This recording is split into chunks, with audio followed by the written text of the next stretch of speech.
अरे यवा रे कोकणात येवा. आता कोकणात गेलास तर नाटक मांडू नको काय. चला तर मग एक नाटक मांडूया. अरे नाटक? कशाचं नाटक? या लोकांना खुश करण्याचं नाटक? नाही, यांना काहीतरी सांगायचंय, महत्वाचं सांगायचंय. यांना काहीतरी समजवायचं आहे. अरे काय सांगतो आणि काय समजवतो बघ तर, यांच्या चेहऱ्यावर कसं प्रश्नचिन्ह दिसतंय. चला तर मग आपली गोष्ट मांडू. सुरू करून नाटक. दान करा माणुसकीचा सन्मान करा. दान करा माणुसकीचा सन्मान करा. दान करा माणुसकीचा सन्मान करा. दान? कशाचं दान? पैसा, अडका, कपडा, लत्ता, घरदान? नाही, याहून मोठं दान, श्रेष्ठ दान. याहून मोठं म्हणजे कन्यादान? आपली मुलगी द्यायचे का दान म्हणून? नाही ग, त्याहून मोठं आणि श्रेष्ठ दान म्हणजे अवयवदान, ऑर्गन डोनेशन. दान करा, दान करा, माणुसकीचा सन्मान करा. दान करा, माणुसकीचा सन्मान करा.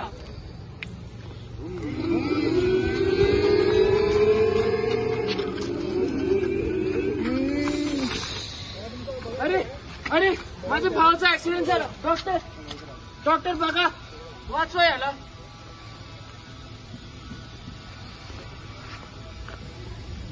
आय सॉरी, यांचा ब्रेन डेड झालं, म्हणजे मेंदूचं अंत झालं. त्यांचे हृदयाचे ठोके अजूनही चालू आहे. मी नृत्यांगना आहे.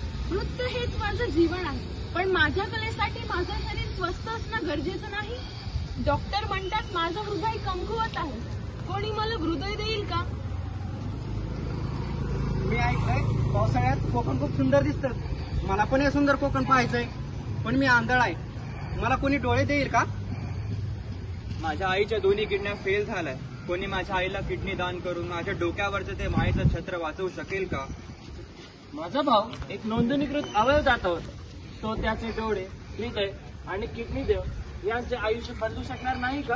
हो, नक्कीच.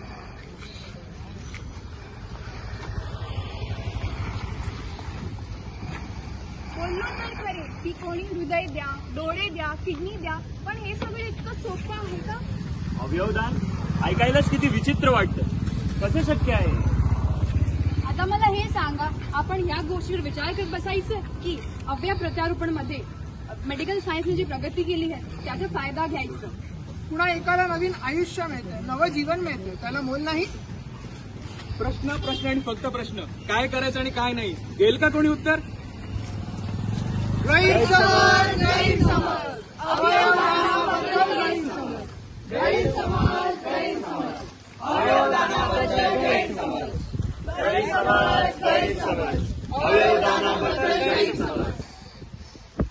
मी तर मरणाला टेकलेला म्हातारा. माझे अवयव काय कामाचे? या सर्वच श्रीमंतासाठी सुविधा, आमच्यासारख्या गरिबांचं काय? मला तर वाटतंय ट्रीटमेंटचे पैसे आपल्यालाच न द्यावे लागावेत. माझा धर्म या गोष्टीची अनुमती देत नाही. आज जर मी नेत्रदान केले तर मी पुढल्या जन्मी आंधळा जन्माला तर नाही येणार ना. मी माझा मृत्यू पश्चात अवयवदान केलं तर माझं शरीर विद्रुप तर वाटणार नाही ना. मी तर सतत आजारी असते, माझे अवयव काय कामाचे? जर डॉक्टरांना कळाले की मी एक अवयवदाता आहे तर ते माझे जीव वाचवण्याचा प्रयत्न देखील करणार नाही. बापरे, एवढे गैरसमज. तुम्हा सर्वांना अवयवदानाबद्दल काहीच माहित नाही का? अरे, यांना तर नाही माहिती आहे, पण आपल्याला तरी माहिती आहे. चला तर मग अवयवदानाबद्दल काहीतरी जाणून घेऊया. दान करा, माणुसकीचा सन्मान करा. दान करा, माणुसकीचा सन्मान करा.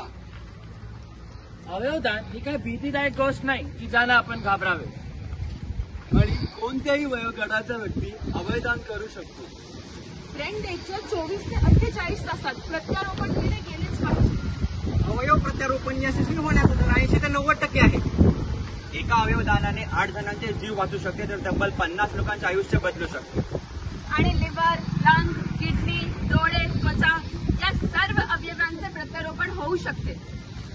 बरेच धर्म आणि संप्रदाय अवयवदानाला पुण्याचं काम मानतात. आणि ऐका, अवयवदानासाठी तुमच्याकडून कोणत्याही प्रकाराचे शुल्क आकारले जाणार नाही. अवयवदानाचा सर्व खर्च रुग्णालय किंवा अवयव स्वीकारणारा रुग्ण करेल. तर मग पाहिले सर्वांनी की अवयवदान किती श्रेष्ठ दान आहे. आपल्यातील किती लोक नोंदणीकृत अवयवदाता आहात? नाही ना?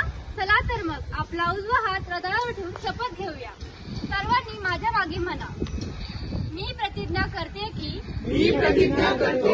मी माझे अवयव आणि उती दान करेन. ज्याचा उपयोग माझ्या मृत्यूनंतर एखाद्याला नवीन जीवन देण्यासाठी करता येईल. दान करा, दान करा. माणुसकीचा सन्मान करा.